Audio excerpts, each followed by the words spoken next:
pick up a point, dropping a 4-3 decision in overtime in LA. Lots to talk about. Lots to talk about indeed. Welcome to the GCL Diesel Oil Stream Postgame Show. Tom Gazzola, Shawn, Belle, Hernan, Salas with you. Woo! And we're back. Yes, indeed. Edmonton picks up a point. Joaquin Gage was just here watching the game with us. Very fun. If you were inside the studio, there was a lot of yelling today. A lot of things that are going to need to be discussed on the post-game show. Yeah, I mean, interesting. Yes, absolutely. Highly entertaining game, by the way. I enjoyed that one. Two good teams going toe-to-toe. People definitely got their money's worth. Absolutely, they did. You can't dispute that. But now, obviously, there's lots to dissect. Yes, there is. Yes, there. Nanso, are you fired up or are you okay? Well, I'm already getting a little annoyed. The nasty chat's going off on goaltending. I saw that. Like, come on, man. If you're blaming goaltending for that game, I don't know what to tell you, man. Yeah, it's unfortunate. His mask was loose. The ref didn't want to blow the whistle. We don't know what the hell happened there. We might find out post-game. But all in all, I mean, look at Darcy Kemper, man. The goals he let in were awful. Those were not good goals. And hey, Byfield sniped, man. And twice. You want to blame someone in overtime? Blame Bouchard for trying to make a high-risk play, loses possession. They never got the puck back. Blame Bouchard. Don't blame Stuart Skinner. Come on. He made 3 saves in overtime, guys, that were unreal. I thought he had a good afternoon. I'm not going to lie to you, but alas, here we are. Let me get to this. Of course, the pre-post game show brought to you by GCL Diesel, providers of the best diesel engine components around, from turbochargers to injectors, fuel pumps to sensors. They are the critical engine component experts, proud to serve Edmonton and Northern Alberta for over 50 years. Of course, let us know your thoughts. You already are. I can see it in the nasty chat, 780-218-9999. And then, like I said, via YouTube. Before I get to the scoring summary, anything else that anybody needs to say? Belsey? You kind of said interesting. Honestly, I think that Skinner was not the problem here. I'm just going to talk about the last goal. Yeah. Like, first of all, that was a missile by Byfield. Yeah. Secondly, I don't like why does Darnell Nurse go down? I don't know. Joaquin was yelling about that. It's a 3-on-3. All you have to do is identify the guy that you're supposed to go with. Okay, I've got him. And so now, as soon as he makes that quick move, Darnell, don't go down. Go to your guy. So you allow this lane, and we've talked about this so many times. Like, the NHL is a league full of elite players. Correct. So whether you want to say, like, okay, McDavid's the elite of the elite, Byfield's an elite player, coming out of junior, he was an elite hockey player. He knows how to shoot the puck. You don't give grade A opportunities in that area to anyone. Yeah. Because there's a high likelihood of it going in the net. So why does he go down there? Just go at him. We ask that question a lot because sometimes he does that at inopportune moments in the game. For example, right there. There was a lot of bad. Like Bouchard losing that puck when he could have went around the net and reset. Nuge was on there. I mean, he can't get off. He got caught out there. He got caught. I'm not going to blame him for it. He got caught. He's dead tired. Like, things happen. But, I mean, just people say, well, Skinner's never at fault. I don't think he was at fault today. No, he made some good saves in important times. Yep. I just don't know anymore, guys. Anyway, get to the scoring. Okay. If you say so. This one starts with Kasperi Kapanen banging home his 5th of the season on an awful rebound by Darcy Kemper. Connor Brown floats one in from the point. Ty Emberson picking up the secondary assist at 9:43, 1-zip Oil. And Quinton Byfield would get the equalizer at 12:32. He walks out of the corner. I think he beat, was it Brown off the puck? It was Brown. And there was a couple of, it was Brown. It was a couple lost battles. Was Bouchard not in there? Stetcher, and Stetcher, Kulak, yes, and Kulak. My bad. No, it was Stetcher and Emberson. Yeah. Down low. They lost 3 battles there. Stetcher lost the puck. Yeah. Emberson lost the battle. Brown lost to Byfield. Yeah. and he walks out and roofs one to make it 1-1. Give Byfield his 7th of the year. Warren Foegele and Brant Clark the assist at 12:32. Then it would be Foegele. This goal sucked, but it was kind of ping-ponging. He kind of slaps at it one-handed, and it ticks off of Darnell Nurse's stick and goes past Stu Skinner, his 10th of the year from Spence and Byfield. Problem I have with that goal is similar to the reason I was talking about Nurse. You go down, and if you rewind back in that clip, you've got Kapanen who goes down. Well, what are you trying to prevent? He goes down and he gives extra room to the player coming down into the zone, and then he just makes a play. Usually you got to take away time and space. And guys that are in the NHL, if you give them all the room in the world, they're going to make a play. And so that's exactly what happened. And instead of just going after him, playing a little bit more aggressive and making him make a play, you allow him to make whatever play he wants and then ping pong in the net. Done. 17:35, time of that goal. Foegele en route to a big night. In the second period, the Oilers really cranked it up. Ryan Nugent-Hopkins makes quick work of a power play, his 7th of the year. Great shot. Nice feed by McDavid. Hyman, the secondary assist at 3:20. Even at 2 at that point. Then Viktor Arvidsson picks up his 4th of the season. Nice goal here. Nice play by Draisaitl to Podkolzin. Nice pass to Arvidsson. And he has 4, giving the Oilers a 3-2 lead at 11:59. Good battles in the third period. Tanner Jeannot would get the equalizer at 2:32 from Spence and Foegele. And then in overtime, it was Quinton Byfield at 3:19 from Danault and Kempe. Shots on goal, 29-27 in favor of LA. Face-offs, the Kings win the battle tonight, 54.1% to 45.9. The power play for the Oilers, 1 for 2. PK, 1 for 1, so they win the special teams battle. Hits, 25-13 in favor of the Kings. Block shots, 15-12 in favor of the Kings. Giveaways, officially 18 for LA, 17 for Edmonton. Takeaways, 8 for LA, 7 for Edmonton. The numbers that matter, though, 4 for LA, 3 for Edmonton, and Edmonton has an OTL. And a rough night for Adam Henrique. The third goal, he loses his man. He has him all the way through into the zone, just loses him. Tanner Jeannot left all alone to tap it in. He was a -4, guys, on the night. No one was even close to that. I mean, not all the goals were his fault. I'm not saying that, but the third one I put on Adam Henrique. And guys, a lot of not everybody, a lot of messages in the Nasty Chat are saying they lost to a superior team. I thought this game was back and forth. I thought the Oilers at times were the better team. I thought LA at times had their pushes. They went to overtime, guys. If the Oilers win this game, we're talking about how great the Oilers are. Come on, people, don't overreact. The Oilers played well, and they lost in 3-3 in overtime. You lose some, you win some in 3-on-3. I don't think they lost to a superior team. I don't. No. I think this game was hard fought. It was a good battle. 2 very good teams that probably meet in the playoffs. But to sit here and say they lost to a superior team, I think that's just I think incorrect. It could have gone either way. Yes, 100%. Multiple times. There was plays where LA had it. I think we were yelling at the screen the one time. Was it Kempe on the backside? If he would have shot it right away, probably a goal that would have ended it earlier. Yeah. There was a couple plays from the Oilers that would have ended it earlier. It was a back and forth game, and I'm not going to say it was a clean game. It was a bit sloppy. I thought it was entertaining, though. It was an entertaining game. It seemed like a game where 2 teams literally just were off. They went toe-to-toe. Yeah. Let us know your thoughts. 780-218-9999. Get into the Nasty Chat if you're watching on YouTube. A guy texting in says, Hernan is right. Bouchard cost the Oilers in overtime. Shaggy in St. Albert with his breakdown says, Fogel's game today and season highlights fails of this organization in the offseason. Foegele, Holloway, Broberg, even McLeod have been better than Arvidsson and Jeff Skinner.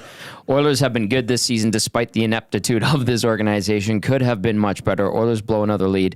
Oilers blow it in OT to a team that is bad in OT. Difference is their goalie made the save when they needed it. Skinner did not.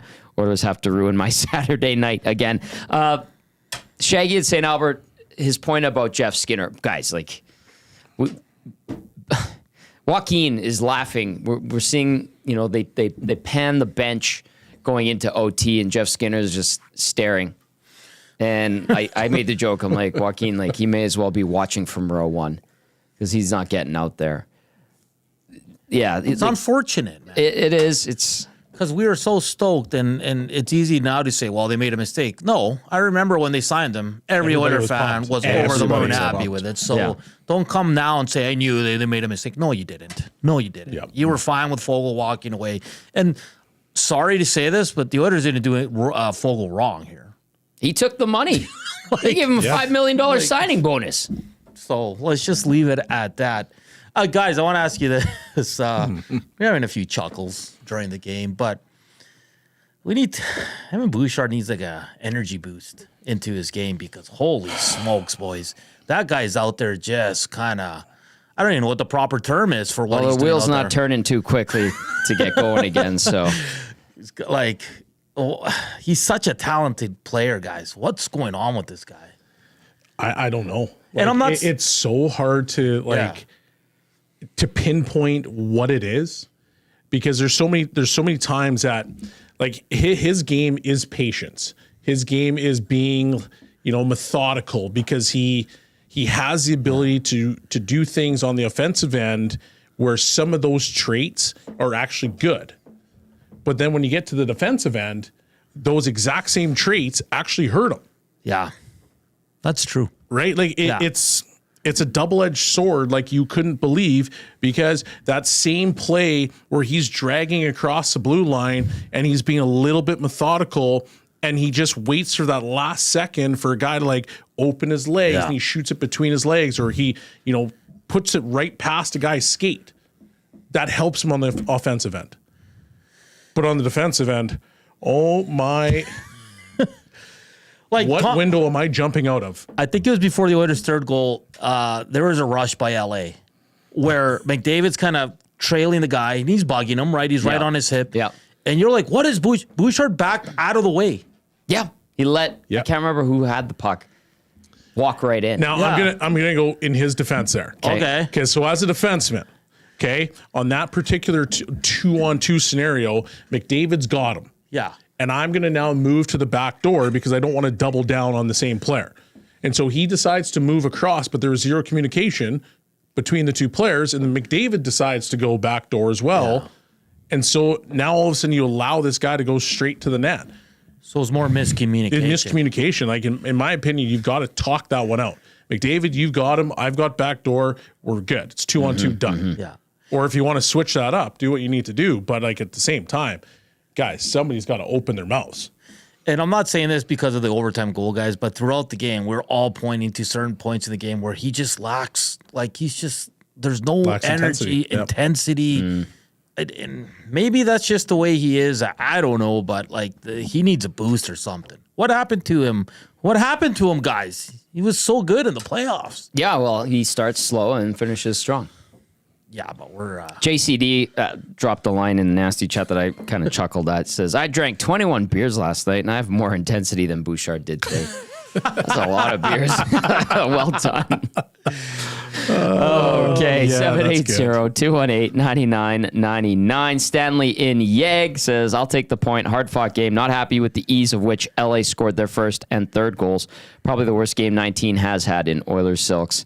Things were just not going his way. 74 should have shaken his mask off. The refs were pretty bad for both teams all game. And to Stanley and YEG's point, there was a couple times where Zach Hyman actually complained to the officials. And listen, I know a lot of these guys can be vocal to the officials, but I don't think Hyman's necessarily always that way.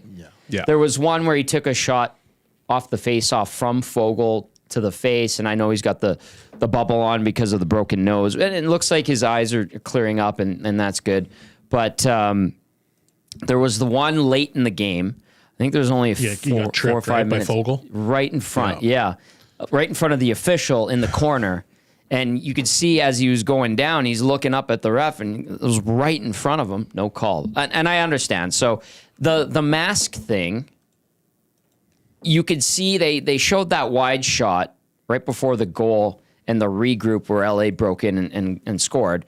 You could see Stu Skinner looking at the ref, pointing to his mask and saying, and then the ref puts his the whistle near his to his mouth. mouth, and he's going to call it, and then he lets the rush happen. Skinner sets up, do you tell him shake your mask off if he's? I think you have to, because how else are you going to get the attention of the official? So if your mask is not on properly, then you've got to do everything in your power to try to figure that out. So could it be a case, guys? Because like Tommy said, you see him point to the ref and say my mask, but then it goes up ice and we don't get to see it. Do you think the refs like shake your head? I don't know what he said. I don't know what he said. Because why wouldn't he do that automatically and be like, look, like you got to get that thing off your head then.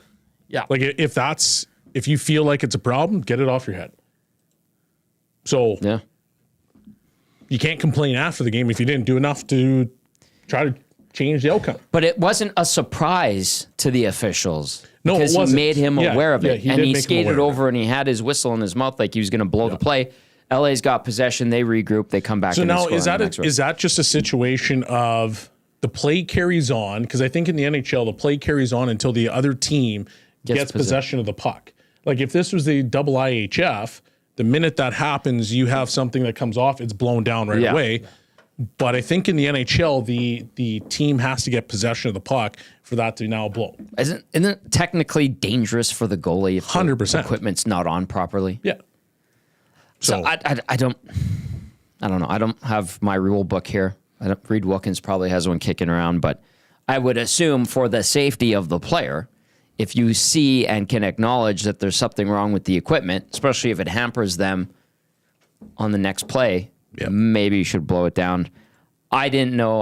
When we only got that one look at it right at the end of the game when they showed the goal from that wide angle, and you could see the ref go over, put the whistle in the mouth, and then he doesn't blow it down, and sure enough, they get scored on. So, Mary texting in, says Skinner asking for a whistle from the referee, not even the linesman the whole time the team was changing, no stoppage of play. What's up with that? Yeah, exactly.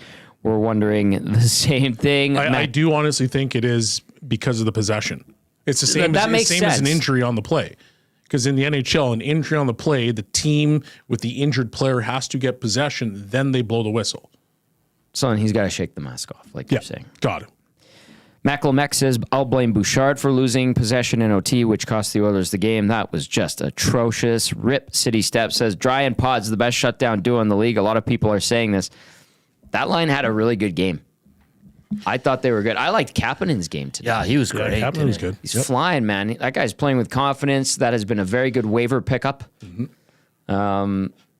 There were elements of that game, individual performances that I think were pretty darn good. So I know the end result is disappointing to an Oiler fan, but there are some things in that game where you go, you know what? That was good. He was good. He was good. And something to build on and take into Anaheim tomorrow. And they still pick up a point. Don't get me wrong. They lose a little bit of ground to LA, but I think they'll be fine. The winning streak is over. Try to start another one. Now you got to start another one. Exactly. No. All right. 780-218-9999. I do need to get to the turning point of the game from this one as the Oilers are back in action. They drop a 4-3 overtime decision.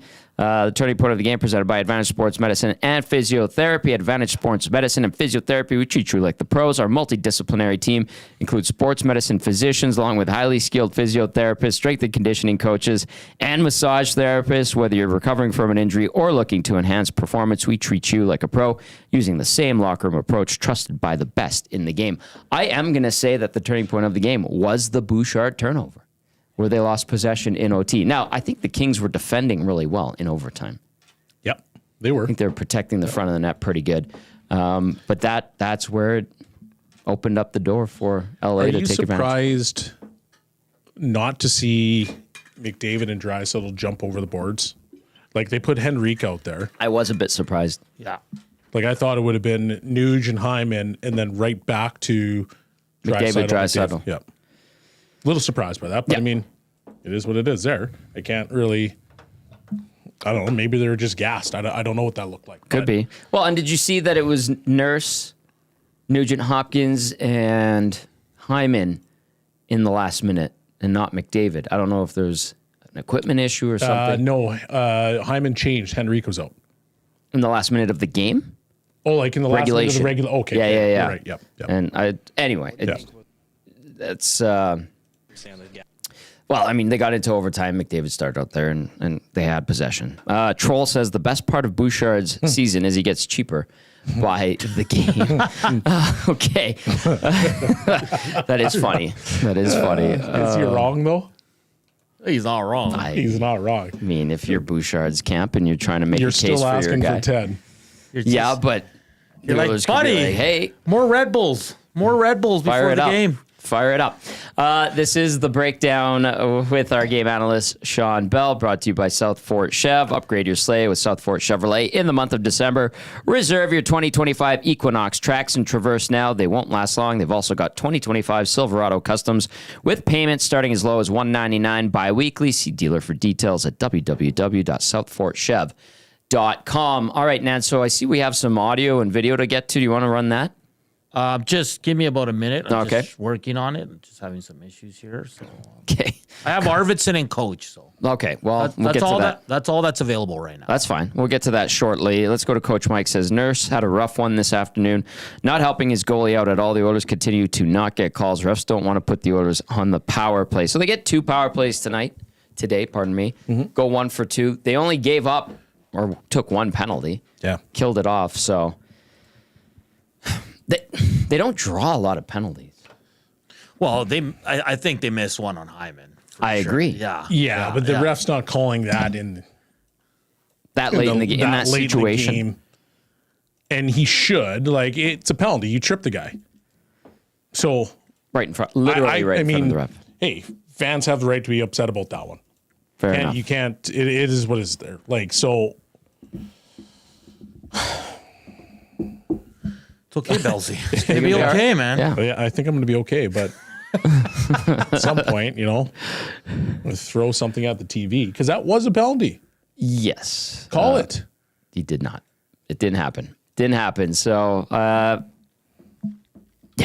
Well, and you can question the officials every night, and we know that the level in general of officiating in the NHL isn't I think great. The biggest problem with the officiating in the NHL is the fact that you don't know on a game-to-game basis what it's going to be like. That's a fair statement. Tell me what the standard is going to be. I don't know.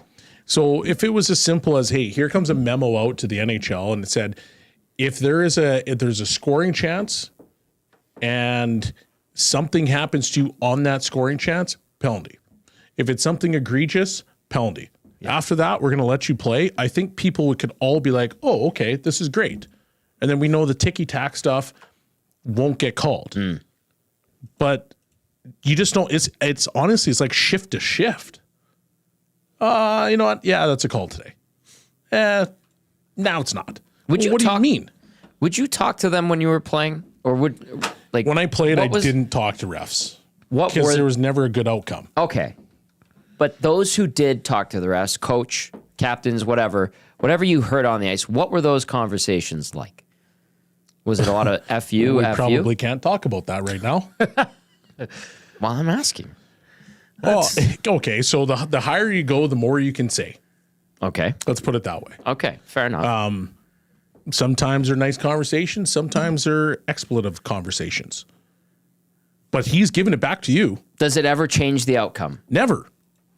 So that's the problem is like, we talked about the Nurse one. Remember, was it a couple weeks ago, maybe a month ago, where he took that double minor because he was lipping off the ref and everybody was like, oh, how could you?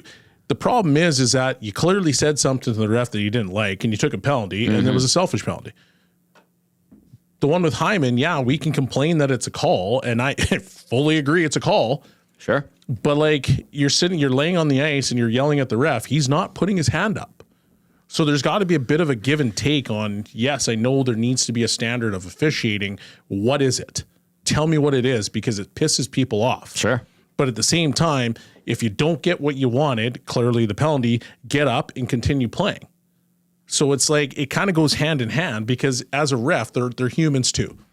And if I miss a call and you just start giving it to me, do you really think I want to give you that last call? No. Probably not. Well said. All right. Let's go inside the Oilers locker room at Crypto.com Arena. Who's up first? Let's go with Viktor Arvidsson, who had 1 goal on the night. Here is Mr. Viktor Arvidsson. What do you think was ultimately the difference in not getting the extra point there?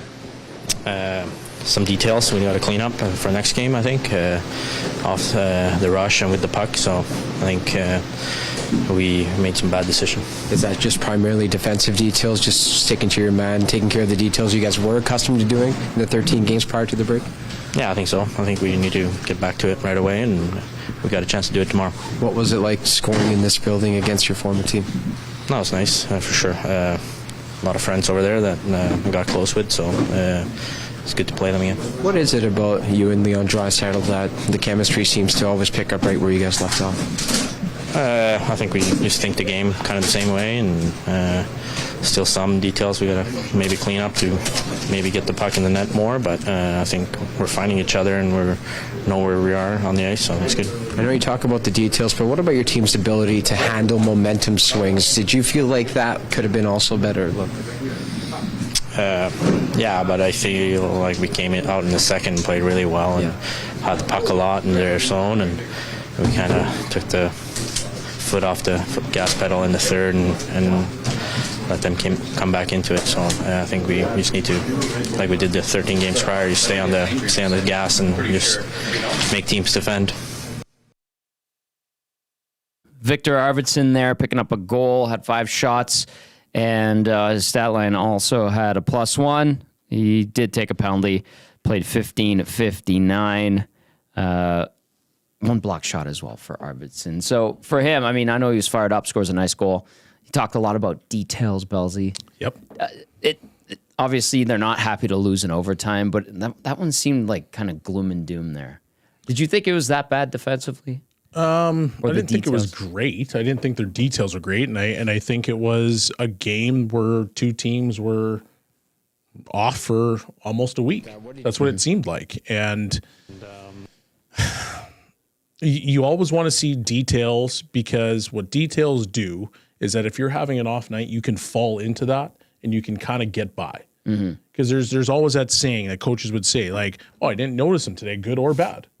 That's not necessarily a bad thing, because that doesn't mean that you're messing up. Right. And it doesn't mean that you really did anything good. You're just kind of like an average whatever. Like you got by. If they won that game and scored in overtime or held on, whatever, would we be talking about their details not being? Yeah, because their details weren't great. Even with the win. Even with a win, like, yes, we sat here in the pregame and said a win's a win. But at the same time, as an NHL player and as a team, you're always trying to get your game in order. And the closer you get to the playoffs, the closer you want to have your details, I guess, firing on all cylinders, right? Because when it gets to the playoffs, it's one mistake that can cost you a championship or it can win you a championship. So, yeah, you have to get your details in order. And yes, you want the win, but at the end of the day, you still need to worry about those things. All right, so details a key part. They matter.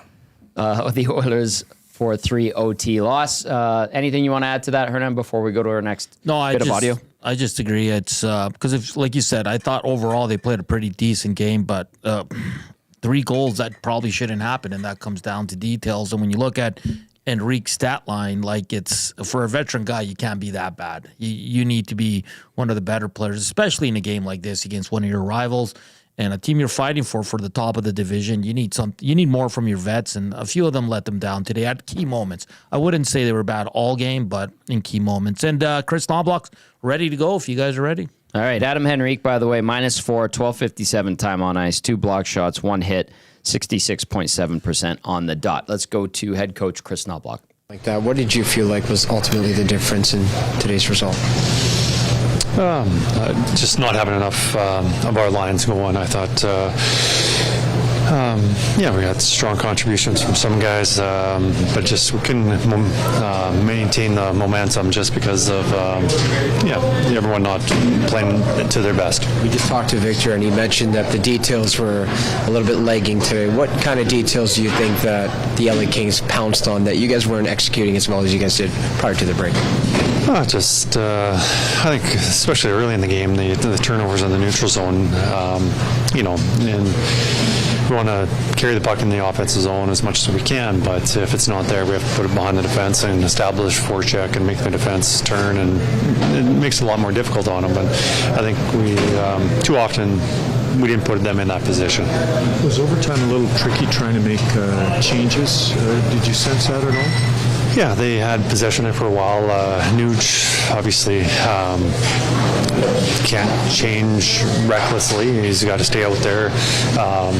We were able to get a lot of changes, one at a time, and Oweki got off. And,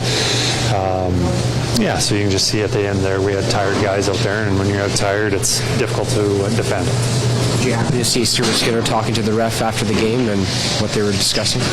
Oh, yeah. Before the goal, he was yelling at the referee that his strap had come off. And earlier that we saw that in the third period when we had some momentum, and they blew down the whistle for them. I don't know, maybe the referee didn't Stuart didn't get his attention, but it's tough because it puts the goalie in a vulnerable position, and if he pulls it off, it's a minor penalty, and we didn't get the whistle, which we definitely could have used. Absolutely, they could have used the whistle there. I think Kris Knoblauch played that very nicely. He handled that Shocking. diligently and without losing his cool. But and he adds that LA got that call earlier as well. So Yeah. I'm going to say this, boys, ahead of tomorrow, revenge game for Adam Enrique Oh yeah, against his former team. look out! After coming off a bad performance today, +4. totally redeems himself in Anaheim tomorrow. We'll like see it. if that happens. Warren Fogle with the revenge game against the Oilers. And you could say Viktor Arvidsson got a bit of that as well, scored a nice goal in this one. Ultimately, the Oilers fall 4-3 in overtime. They do pick up a point. The 3-game winning streak comes to an end. They'll look to try to start another one tomorrow against the Ducks. You're listening to and watching the GCL Diesel Oil Stream postgame show. Tom Gazzola, Shawn, Belle, and Hernan Salas with you. Get your thoughts in 780-218-9999, as well as the nasty chat. What do we got here? D-Rock talking about goaltending. It's one thing to always go down in the butterfly, but it's a fact that on every goal, Stu is back in his crease, as was Mike Smith and Koskinen. I blame this on the goalie coach. I used to play goal. Nope. Nope. Nope. Nope. Why? No. You just, Joaquin, who's our goalie expert. Joaquin was what was Joaquin saying today? He was saying the same thing, but he said, stop saying it's just Skinner. Every goalie does it, guys. Find me a goalie that doesn't play, it doesn't go, he's always down on his knees when the puck's in the corners. They're all doing it. Yeah. And it's frustrating. Joaquin was frustrated. Yeah, but the Arvidsson goal on Kemper, top shelf. Top shelf. The Nugent Hopkins one, that was nice. A little bit of deception there, a little flyby by Draisaitl. Yeah, he goes and blocker instead of Kemper thinks he's going glove. Yeah. Which other ones? The Kapanen goal wasn't particularly great. So nope. Nope. In all honesty, I think the way that goaltending is played now is that you want to take away the bottom of the net, because that's where that east-west movement happens, Right. and you take away the bottom.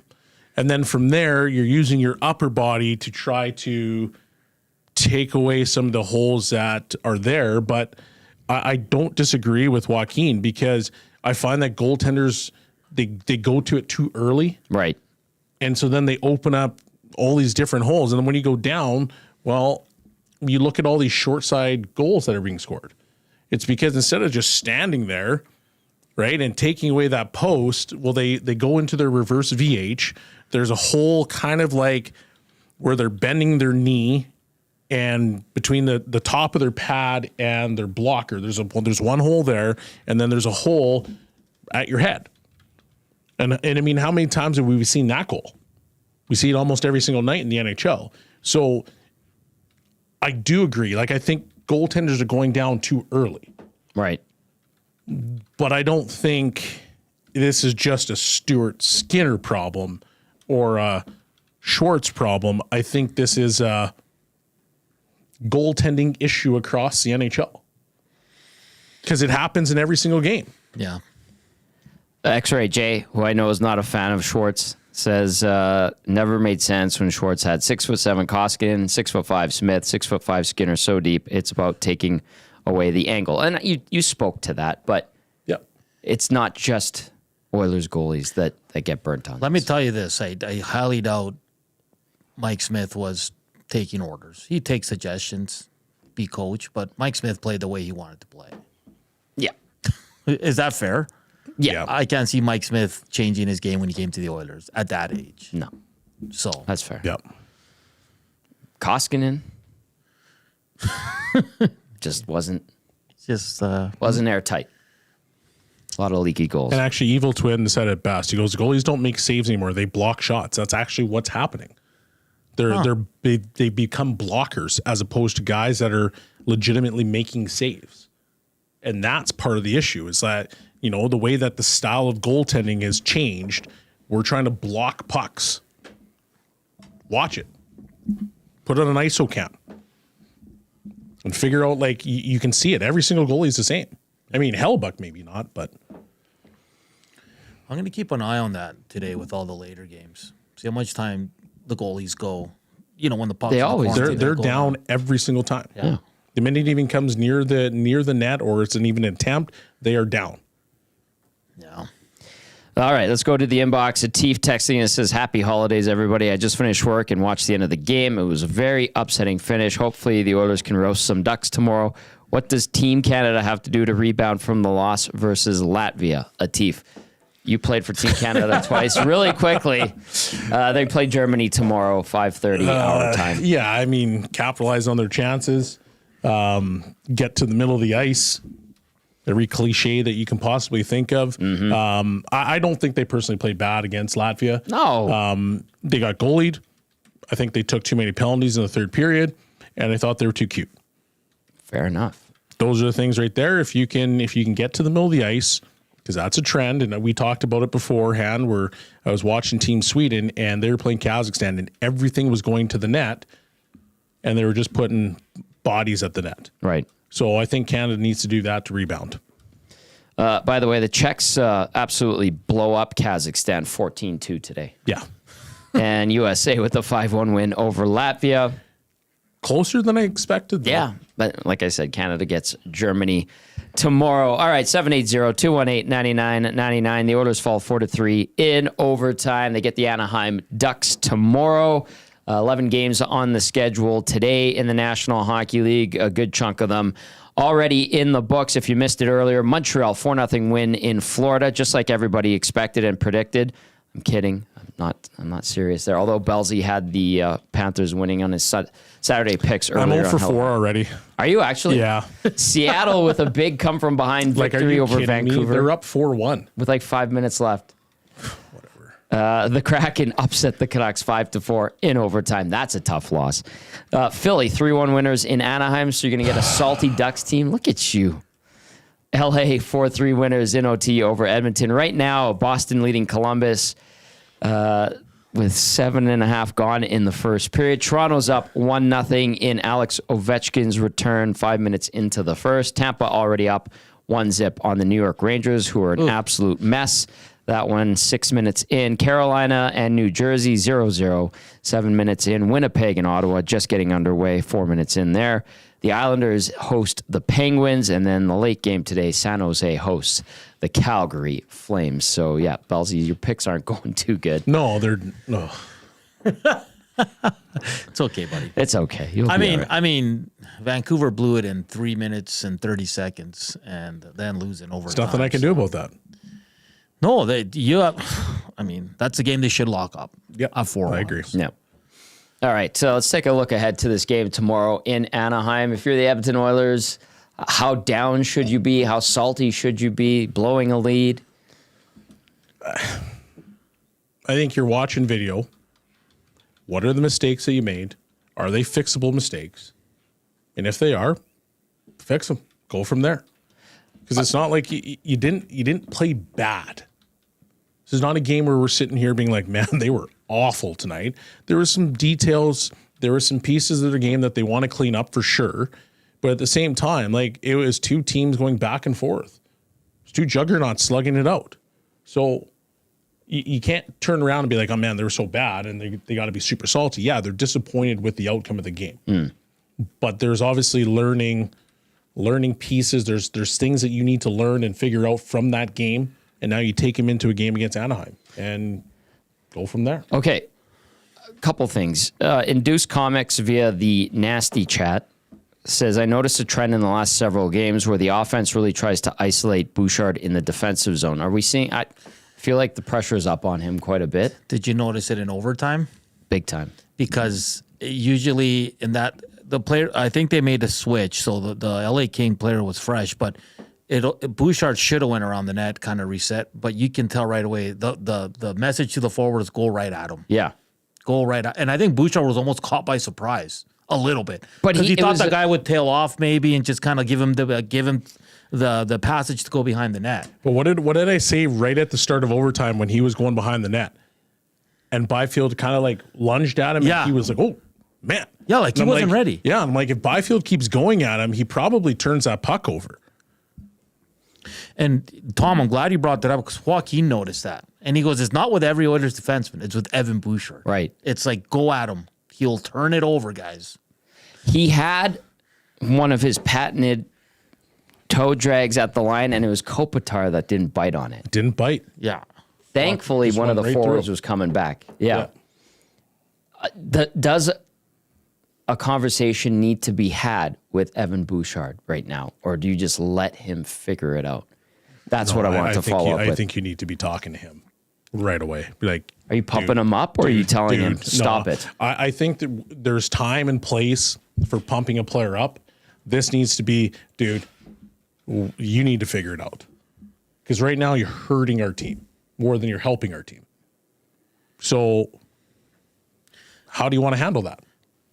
Belzy, can I ask you, because you played defense here on that great Canadian national team as well, and you played in the NHL. With a guy like Bouchard, when he's so good with the puck, he's the best passer on the team. And like you said, in the offensive zone, he's the best defenseman they have. But in the defensive zone, he's hit and miss, and he's been more miss this year than hit, right? But so like, he never sits or misses a shift. Mm-hmm. And we've seen Draisaitl sit, we've seen Skinner sit, we've seen some other players sit as well. Like, do coaches, when you're one of the top defenders, like, what do coaches do when a player is struggling that much? Is it a lot of film? Is it conversations? Is it Paul Coffey saying, come on, man, like, we're going to keep putting you out there, but you just got to turn this around? Because I find it fascinating. He struggled so mightily so far this year, but he never misses a shift. Sometimes he leads the team in ice. Yeah, it's... Like, how do you handle it? It's bewildering with this one because, you know, there has been other players that have sat that have high skill sets on this team. But I think for Bouchard, because he's a young defenseman, you're still trying to iron those mistakes out. And it's hard because at the same, you don't want to hurt his confidence. Yeah. And so does sitting him hurt his confidence to say, hey, I can't make those plays anymore, because those plays are actually what makes him good. Good, yeah. And so it's a fine line that you have to walk with a defenseman like that, because you want him confident, you want him trying those plays, because, you know, the 3 times he tries it, yeah, he might turn it over 2 of those times, but the 3rd time it's going in the other team's net. And I think you start to live with those things as a coach because you know what he can do offensively. And I say that fully knowing of those 2 other turnovers, one of them might end up in the back of your net, but you're saying, okay, well, you're still young, you're learning, you've proven that you can play well defensively. You've got a stalwart defensive partner. Yeah. Maybe he can bail you out. And I think those are some of the reasons why you don't see him sitting. As crazy as that sounds, do I agree with it? Not really. But at the same time, you know, you still have to have this confident D-man that has the ability to make those plays. And it's tough because there's really no other option. Like, you can't sit him. Like, who are you going to play? No. Yeah. Like, and I'm not saying sit him. I'm just saying, if he's struggling and you're losing, you're down by 3, like in the 3rd period, it's okay to sit him for a couple of shifts and kind of send a message. But he's the same guy that could get you right back in the game. Right back into the game. And that's the problem, because he's so good offensively that it takes one shot for him to all of a sudden put that thing in the net. Now you're right back in the game. So it's honestly, it's the biggest double-edged sword because he actually might cough something up to put it in the back of your net to solidify a game, but at the same time, he'll get you right back into a game. Because no one can do what he does offensively on this. Nobody, not from a defensive standpoint at all. He does have 25 points this season through 35 games. He did play career game number 300. And that's usually when they say that defensemen start to figure it out, right? Okay, and so far this season, I think most people would argue that he's not figuring it out. He's maybe regressed a little bit, especially defensively. But I would just say it feels like it's like a confidence thing. It's a hard assessment because he does so many good things on the offensive side. Right. And at the same time, you sat there and you watched the playoffs and you're like, man, this guy actually can play D. So why aren't we doing that? Is it too much? Is it too hard? You know, the postseason is a relatively small sample size. So you turn it up for, what did they play last year? 20 games? 24. They're all meaningful games. So you don't have the ability to have that one shift off. Could this looming contract be hanging over his head? Maybe. That's a good point, Tommy. Damn. Maybe. Yeah. Because, well, what do you have? 80 points last year? Yeah, 82, I think. And then expectations were this year, like he's going to get even more playing on that power play. Yeah. So it might be going the opposite way because when you see guys on contract years, they usually kind of have career years. So who knows? But he is a fascinating player, man. He really is. He's one of the most fascinating players in the league, I think, because like you say, you go watch and watch the LA series, the Vancouver series, and you watch him play in the defensive zone, and it's two different players. Yes. Yeah. Two different players than what we've seen so far this year. Yeah, it's an interesting one. It's a conundrum. Maybe he figures it out in game 301. Maybe. Starting tomorrow, right? Maybe. So They need him though. They Yes, need of him to course. start playing good D because like Nurse for the most part in the last month and a half has started to figure it out. Yeah. Ekholm, we never really question his defensive prowess. But we do with Bouchard. But if he plays well, now you've kind of solidified your top three, and maybe you're not in a big of need to try to go out and make that trade that everybody feels like you need to go make, which if we have seen in the past, which we have, usually ends up not being good. Yeah. Because you don't want to deal from a standpoint of desperation. Right. That's never a good thing. Do we see a lineup change tomorrow afternoon in Anaheim? Does Derek Ryan get in? Because really, that's the only thing we could see. Like, you barely used Skinner today. I mean, if it's going to be one guy, it's probably Jeff Skinner. Unfortunately, it's not working out for him here. I don't know what else to say to that because it's speaking of being fascinated, that's another fascinating start to his time with the Oilers because I don't get it, man. I don't get it. And who said it after the first? They're like, did Jeff Skinner play? Yeah, he played like 3 minutes. That's me. Yeah, we're like, Yeah. oh, man. -1, 8:31 time on ice for Jeff Skinner, if you're wondering. One shot. And that's it. That's tough. Do you swap him out for Derek Ryan? Well, we've talked about it. Like he's been relegated to 5-on-5 purgatory. That's not a good thing. Jode says 5-on-5 still struggling. Penalty kill and power play are 2. Yeah. Wow. Wow. The PK was 50% today. No, PK was 1 for 1. Power play was 1 for 2. Yeah, sorry. I thought, I Sorry. think they're power play trending was in the right- 50%. Yeah, The PK hasn't given up that many goals over the last 10. So like the power play, the special teams have been better. They were so bad on the PK guys to start that they've been so great this last month, but it still takes, it's going to take forever to get the number back up to something that's respectable. They were 26th going into action today. I think they were at like 59% at one point. They were. Yeah. Yeah, like 10 games in. 59%. Barbershop Window via the Nasty Chat says LA is a good team. First game back from Christmas. That was the Kings playing to prove something. That was Oilers playing Christmas hangover hockey. If this is do or die, they're winning 9 out of 10 times. Yeah, I mean, I was entertained by that game. Yes, Yeah, it was there's a some fun game to frustrating watch. elements. Yep. Yes, LA wanted it just as much as Edmonton, and And don't you guys love that now they're booing the Oiler players and like there's a rivalry there? Yep. Like they hate Edmonton, which is great. They should hate Edmonton. They've knocked them out of the playoffs 3 straight years. And if they meet again for a fourth, like Dennis Bernstein said from the fourth period on the pregame show, well, the way it's been going, Edmonton should sweep them, right? I say that in jest. You say that in jest, but I'm starting to get on your level, Hernan, because On what level is that? I'm worried about the Kings. Yeah, they're a good team, man. They're and good. they're getting and Doughty back. They're stingy. They're getting Trevor Doughty Moore back. was They're getting out. Trevor Moore back. There's actually been a few guys. Kaliev, I believe, was out. Yeah, he's out. He's been out all year. So, like, they're adding pieces. Yeah. The Oilers are going to add Evander Kane if it was no trade scenario. Right. The Oilers have higher end talent, so that should carry you. But It's going to be interesting. Dave via the inbox says, even with the Oilers, Jeff Skinner will never play in a postseason game. That's harsh. it is harsh because But he's my- a guy that's supposed to add secondary scoring Yes. to your team, and a guy that when you play in potentially the third line, can go and pot a goal and be the difference maker, but he hasn't been that at all. What's going to happen with Jeff Skinner, boys? He's going to find a game on that fourth line. He's going to pot 2. He's going to get a bump up to the top 6 for a bit, and that's where he has to shine. Seriously. Yeah. But is that going to happen? Oof. And that's like a legitimate question because like this coaching staff does not trust him. That's pretty It evident. is evident. Yeah. So when you're in the coach's doghouse, you are not coming out unless you do something unbelievable. So There you go.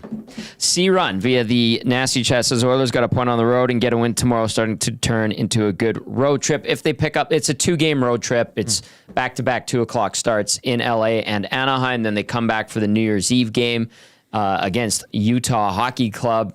Yeah, if you go 3 for 4, I think this one you want it, obviously, being so close to the Kings in the standings. The rivalry that's there. Tomorrow, you can't mess around with the Anaheim Ducks. You just got to go in there. you gotta get that pedal win. to the metal. Calvin Pickard likely getting the start against the Ducks. Anaheim, I think they had a decent game last night. What was it, against Vegas? A couple of shorthanded goals. I think quick strikes by the Golden Knights. Oh, no, that was San Jose, pardon me. Where was Anaheim yesterday? Anaheim was... Oh, I thought it was San Jose. My bad. So the Ducks, we'll see how the Oilers handle them. But so far this season, Anaheim... Ducks played today. They lost 3-1 to That's the right. Flyers. That's what I was looking for. You had Anaheim to upset Philly Yep, in that I one? did. That's what it was. Oh, boy. Belsey sluggish coming out of the Christmas break yeah, on just his not on my Saturday game. I'm picks. not on my game right Yeah. now. Player of the game? Let's get to the player of the game, of course, brought to you by Damon Bunting, Remax Elite. Damon Bunting, consistent top-producing realtor in Greater Edmonton and among Western Canadian Remax realtors. He and his team would love to help you find that right home or make the move from your current home. Community-driven, he understands what it takes to make a difference in our city. Check him out, DamonBunting.com, or visit his Instagram at Damon Bunting Real Estate. Hernan Salas, take it away. Yeah, so my NHL page for the game has no stats except for the goalies for some reason. I can't Yeah, refresh. it got wiped out on NHL.com. Okay. I saw that. So I'll do my best here, but I was gonna go with Kapanen, but he was a dash too, boys. That's no bueno. True. Well, That's fair. yeah. That means he was on for 3 because he had a goal. I liked his game. I did too. I don't think the goals against were his fault. Well, he had that one, tried to drag, and that was the Fogle goal. But He played well, but I'm going to give it to Viktor Arvidsson in his return to LA. I thought he was really good in this one. Probably could have had 2. He scored an absolute beauty. I thought he was all over it tonight, and I thought he was really good. I know he had the goal. I don't know what his plus minus or anything. I have They it. don't- well, okay, +1. nice, perfect. There you go. How many did. shots? How many shots? He had 5. Perfect. Player of the game, Damon Bunting, Remax Elite. Player of the game. The little, where is he from? Sweden. Sweet. Little Swede. The little Swede, Viktor Arvidsson. Hey, he even won 2 faceoffs on a night where the Oilers lost the faceoff battle. So Viktor Arvidsson didn't want to go with Warren Fogle tonight, hey? What's that? You didn't want to go with Warren Fogle for the player of the game? I just wanted to go Oilers. We're coming respect back that. from the Christmas break, and Wanna ease the I don't pain. want to. I don't want to piss the Oiler fans off even more after today's game. So I'll give it to an Oiler. I Warren understand. Fogle was really good, though. Yeah, he you can was. tell he was jacked up to play his old team, and you got to give him credit. He was awesome. That line was great. Yeah, they were. That line is going to be a problem in the playoffs. We Byfield, Fogle, and who was the other one? Janot. Tanner Janot, yeah. Well, he can be They all scored. Yeah. he can be an absolute beast too, and had been when he was in Nashville. Didn't really work out in Tampa. But yeah, those guys have elements to their game: speed, size, and skill. Yeah. If they're dialed in, yeah, look A little bit of feistiness there, too. a lot of feistiness. Byfield, I think, could be scary to play against. Janot definitely is, and Foegele when he wants. Foegele is one of those guys that plays in your equipment, Yeah. and he finds ways to score goals. So he got a good contract with the Kings, had himself a nice night, and ultimately it comes at the heels of the Oilers. So we see Edmonton pick up a single point. They will look to finish up this 2-game road trip tomorrow in Anaheim with a win. They should win that game. We will be on the air at 1 o'clock with the GCL Diesel Oil Stream pregame show. Myself, Hernan, Salas, and Matty Cassian is back for that one. Bellsy, great work today. You put in a shift. I did. Put in a good shift. Thanks, Bellsy. Good one. Yeah, well done. We had a lot of fun. It was good having Joaquin here. He said he was going to come and do some work. And basically, he hung out, had a couple of beers, and watched the game. Yeah. Lots of laughing, lots of yelling. It was a lot of fun. Big thank you to everybody who watched and listened on this holiday break edition of the GCL Diesel Oil Stream pre- and post-game show. We do it all over again, like I said, tomorrow. Oilers and Ducks looking to wrap up this road trip with 3 out of a possible 4 points. They don't get it today. They drop a 4-3 decision in overtime. They'll look to bounce back. Until tomorrow, for Bellsy and the Latino Heat, I'm Tom Gazzola saying, enjoy the rest of your Saturday. Ciao for now.